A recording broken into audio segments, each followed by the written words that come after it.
It is high time for France to lift its knee off our neck and put an end to this unjust oppression. Centuries of misery, human trafficking, colonization, and neocolonization have caused immeasurable suffering. It's time to put an end to this cycle of oppression. It's high time for France to leave us alone. It's time for France to take a cue from its European neighbors and learn a valuable lesson in independence. Germany is the leading economic power in Europe, significantly surpassing France, which is ranked as the third or fourth largest economic power globally. Germany does not exploit any country, any colony. I can mention Italy, I can mention Spain, who had colonies before, but who do not exploit anyone, who do not interfere, who do not impose leaders in their former colonies. On what grounds does France believe it can continue to impose leaders on us and make choices on our behalf? This must come to an end. And the emerging Africa, the African youth, the African elites, and the African diaspora all stand united in saying no, it cannot continue any longer. France's hypocrisy is evident and pervasive in daily life. Let's examine the cases of Mali and Chad as prime examples of this hypocrisy. In Chad, where the constitutional process has been interrupted, France applauded and its president visited to officially consecrate the new king's coronation ceremony. In Mali, where it is not the constitutional process that has been interrupted, but the transition process, France has condemned and even packed up its things to say that it is leaving Mali. That's hypocrisy. It's the double standard. It is the double language that France employs in its dealings with Africa. During our questioning of Mr. Jean-Yves Le Drian regarding the situation in Ivory Coast and France's decision to allow a third term, he provided a clear explanation.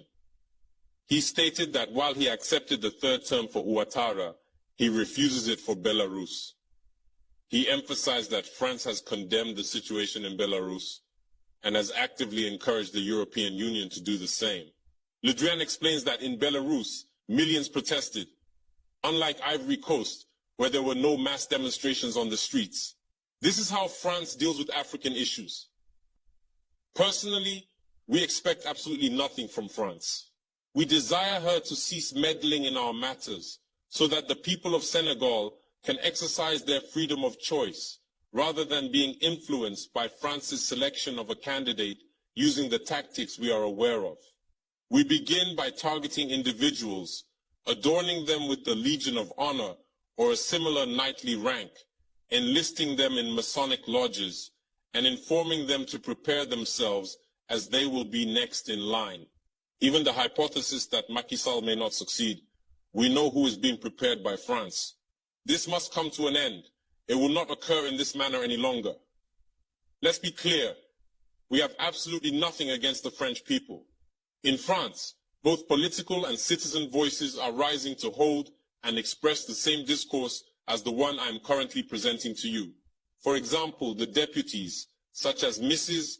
Frédérique Dumas, who regularly speaks on the platform of the Assembly, who regularly writes to the Minister of Foreign Affairs, since she is a member of the Foreign Affairs Committee, to raise this unfair behavior of France towards Africa, hold the same speech as us. The same Mr. Jean-Luc Mélenchon, Jean-Paul Lecoq, André Chassaigne, all deputies, hold the same discourse as us, and hundreds of other voices.